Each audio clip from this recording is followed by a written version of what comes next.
Salut à tous, aujourd'hui, nouvelle vidéo sur la meilleure collection de comics chez Marvel, la collection Must-Have. Après avoir parlé de Siege, l'event Marvel de 2010 avec l'invasion d'Asgard par les Dark Avengers lors de la dernière vidéo de cette série, aujourd'hui, on va parler d'une équipe qui me tient particulièrement à cœur chez Marvel, et qui n'a pas du tout la lumière qu'elle mérite au niveau du grand public. Et oui, aujourd'hui, on va enfin parler des 4 Fantastiques. Et pour cette première vidéo sur cette famille incroyable, on va parler de Marvel Knights 4 en Must-Have, de Roberto Aguirre Sacasa et de Steve McNiven, qui vont nous montrer l'esprit de famille des 4 Fantastiques et de ce qui fait d'eux la meilleure famille de Marvel.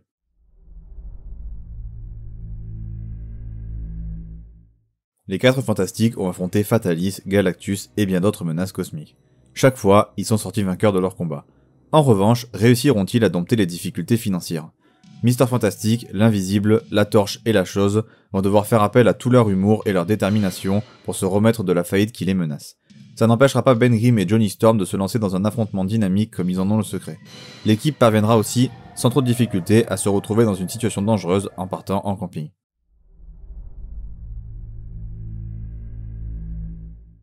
Pour commencer à parler de l'histoire, eh bien c'est une bonne saga avec un pitch vraiment très sympa mais surtout original.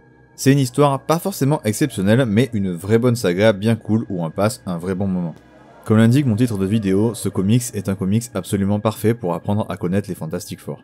C'est une vraie plongée dans cette famille, on va voir leurs relations, leurs dynamiques, etc. C'est vraiment un excellent comics dans ce domaine. Et tout ça, c'est notamment dû à la situation de départ du comics où les Fantastic Four sont ruinés. Ils vont devoir quitter le Baxter Building pour prendre un appartement plus classique et devoir chacun se trouver un travail. Et ce, malgré l'aide proposée par notamment Iron Man en ce qui concerne l'argent. Les Fantastic Four refusent et décident de se débrouiller eux-mêmes, ce qui va évidemment amener à une certaine identification pour le lecteur et une humanisation des 4 Fantastiques, plus habitués à être parmi les plus riches de l'univers Marvel. Donc on va suivre les Fantastic Four dans la vie réelle de tous les jours. On va, dans la première partie de ce comics, les voir travailler, vivre entassés dans un petit appartement, se balader, voir des amis, bref, ce que fait tout le monde. Cette chute de leur piédestal après leur faillite va permettre une énorme remise en question sur leur vie et leur façon de faire avant cet événement. C'est donc vraiment très intéressant de ce point de vue, et ça permet de vraiment connaître les Fantastic Four. Les connaître vraiment quand ils sont au plus mal et c'est vraiment très cool. Mais du coup ça implique quelque chose qui peut être un défaut, ça dépend de ce qu'on attend d'un comics Fantastic Four, mais c'est vraiment pas du tout, mais alors pas du tout une aventure classique des Fantastic Four, c'est même l'opposé le plus total. Ici, pas de zone négative, pas de grands méchants charismatiques, pas d'objets de technologie futuriste, pas de voyage dans le temps, bref, une aventure qui s'éloigne beaucoup des aventures des 4 Fantastiques, même si dans la seconde partie de ce comics, on se rapproche un peu plus de ce genre de récit. Partie qui est d'ailleurs vraiment bien accessoirement. Les deux parties de toute façon sont vraiment bien à leur manière, et d'ailleurs leur manière est vraiment très différente. J'en profite pour dire que le récit ne possède aucun vilain, dans le premier arc vraiment aucun. Et les méchants du deuxième sont plus un groupe de vilains ou un groupe de super vilains finalement. Le récit, même s'il s'éloigne complètement des aventures classiques des Fantastic Four comme je l'ai dit, il possède quand même un scénario basique et classique mais efficace. Et c'est tout ce qu'on lui demande vu que c'est avant tout un récit sur les personnages. Le récit est donc assez intime, même carrément, puisqu'on voit les Fantastic Four dans leur intimité. Sinon, évidemment, on est donc sur un récit très terre à terre, qui possède de très bons moments d'émotion, où notamment les 4 Fantastiques prouvent pourquoi ils sont des héros. Même quand ils sont sans leur costume, sans leur richesse, leur nature profonde montre que ce sont vraiment de très bonnes personnes prêtes à tout pour aider leur prochain. Et ça se voit notamment au travers des personnages. Ce récit montre également parfaitement que même avec des pouvoirs, on peut galérer, et même parfois on peut galérer à cause de ces pouvoirs. C'est un sujet qui est souvent abordé notamment dans les comics sur les X-Men, et même si ici c'est abordé rapidement, ça reste quand même un sujet de réflexion vraiment très intéressant, et qui apporte je trouve un vrai plus à ce comics. Et il va même un peu plus loin en présentant les pouvoirs comme quelque chose qui ne fait pas la qualité d'un être humain. Ça peut paraître évident pour beaucoup de monde, mais pas pour tout le monde, et c'est utilisé de manière plutôt intelligente, ce qui permet un développement à la fois de l'histoire et des personnages. Et pour clore cette partie sur les pouvoirs, il y a également des passages franchement cool qui montrent justement comment mettre à profit ces pouvoirs pour le bien commun, sans avoir à pour autant à péter la gueule de Fatalis. Mais au contraire, pour des tâches à la fois du quotidien, mais surtout pour un travail, tout simplement. Il y a notamment un très bon exemple avec la Chose évidemment. Toute cette partie dont je viens de parler sur les pouvoirs fait partie d'une des parties les plus cool et intéressantes du récit, notamment grâce aux morales qui y résident. Elles sont pertinentes et surtout changent quand même des morales habituelles des 4 Fantastiques, notamment dues à la situation du comics évidemment. Certains problèmes sociaux sont bien présents et vraiment bien traités, sur le mérite notamment ou encore les inégalités. Et pour terminer, je tiens à souligner la présence de Hammerhead, seul véritable antagoniste entre guillemets de la première partie du récit. Il est pas franchement important mais je me devais quand même de le signaler. Sinon, la seconde histoire nous montre les 4 Fantastiques en vacances.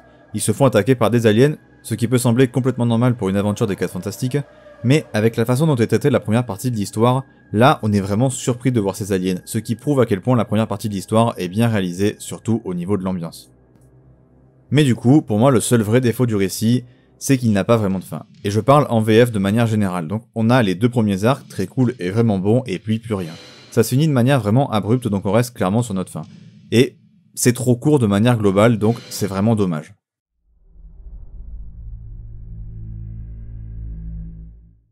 Alors les personnages sont vraiment une excellente partie du récit, c'est clairement le focus principal d'ailleurs. Le but étant évidemment de les travailler de manière complètement différente et de nous les montrer sous un nouveau jour comme je l'ai dit. En premier lieu, les dialogues sont magnifiques, surtout ce qui concerne la famille des 4 Fantastiques. Les différentes relations sur lesquelles je reviendrai plus tard sont superbement écrites et ultra intéressantes. Chacune d'entre elles est différente et franchement ça marche vraiment ultra bien, on s'attache très vite aux personnages. Mais même individuellement, le travail sur les personnages de manière générale est juste excellent. Notamment grâce à cette mise à hauteur d'homme des Fantastic Four pour faire ressortir entre autres leur humilité et leur dévotion. A noter que Franklin et Valeria, les enfants de Sue et de Reed, sont dans le récit et même s'ils n'ont pas énormément de dialogue, ils sont quand même très cool car ils servent parfaitement le développement des autres personnages.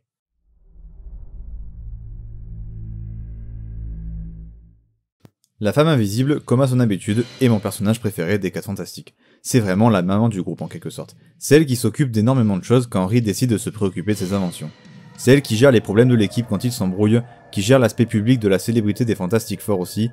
C'est vraiment une femme forte qui s'occupe d'énormément de choses et qui en plus possède des pouvoirs incroyables qui la rendent hyper badass et capable de se défendre elle-même et bien plus. Dans ce récit, elle est d'autant plus mise en avant à cause de la situation compliquée auxquelles ils font face. Et bordel, le personnage est juste incroyable. Je l'adore, elle est toujours prête à avancer, à aller de l'avant et à se mettre en retrait pour laisser les autres vivre. Elle a très rarement tort, mais reste tout de même hyper humaine et compréhensible. Dans ce récit, elle devient professeure des écoles, et ça ajoute encore une couche de personnalité pour ce personnage complexe, ce qui peaufine encore plus son développement et son évolution qui sont parfaitement maîtrisés et excellents.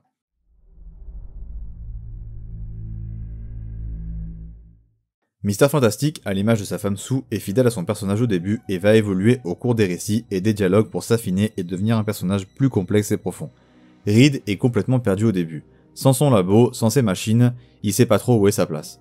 Il va évidemment rapidement se remettre sur pied, mais tout ce travail sur lui-même est intéressant et bien écrit. Son rôle de père est également beaucoup mis en avant car c'est un des défauts principaux de Reed, c'est qu'il est un père vraiment absent. Et ce récit va servir aussi à lui remettre les pieds sur terre et voir les choses importantes qu'il manque à sa vie et c'est carrément cool. La relation qu'il entretient avec son fils Franklin est d'ailleurs assez touchante et vraiment bien écrite.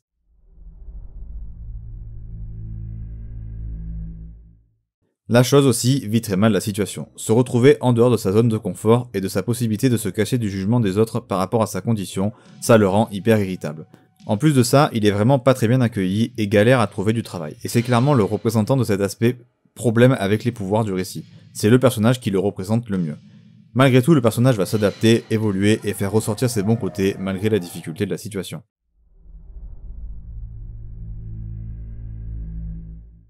La Torche, déjà que de base, c'est le membre le moins adulte et patient des 4 Fantastiques, cette situation est horrible pour lui et il a 2 doigts de la dépression. Finalement, le seul qui trouve les mots pour l'aider comme souvent, c'est la Chose. Leur relation est toujours aussi marrante et touchante, mais ici on bascule clairement plus sur le côté touchant et ça fait plaisir. Le personnage va d'ailleurs beaucoup s'éloigner de sa famille pour refuser de vivre en dessous de ses standings. Et ça va lui permettre de s'apercevoir de la vraie valeur de tout, et ça c'est son principal développement, qui est très bon.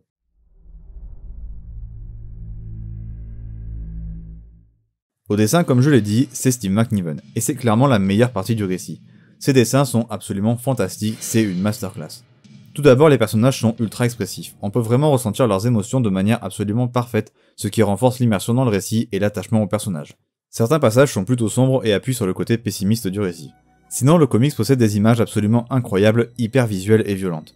Vraiment, certaines pages comme celle-ci avec la Chose ou encore celle-là avec Mister Fantastic sont juste incroyables et Steve McNiven est vraiment trop fort. Il permet vraiment au récit de se démarquer de manière extrêmement facile de la plupart des récits Marvel. Les personnages sont aussi vraiment bien mis en valeur au travers d'une mise en page simple mais très efficace. En résumé, des excellents dessins qui mettent parfaitement cette belle histoire en valeur.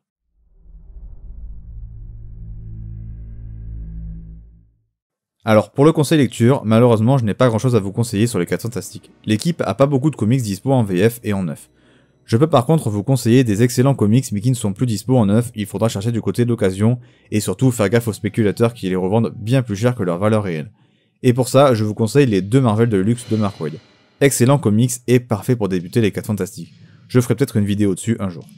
Voilà, c'est tout pour cette vidéo sur les 4 Fantastiques, j'espère qu'elle vous aura plu.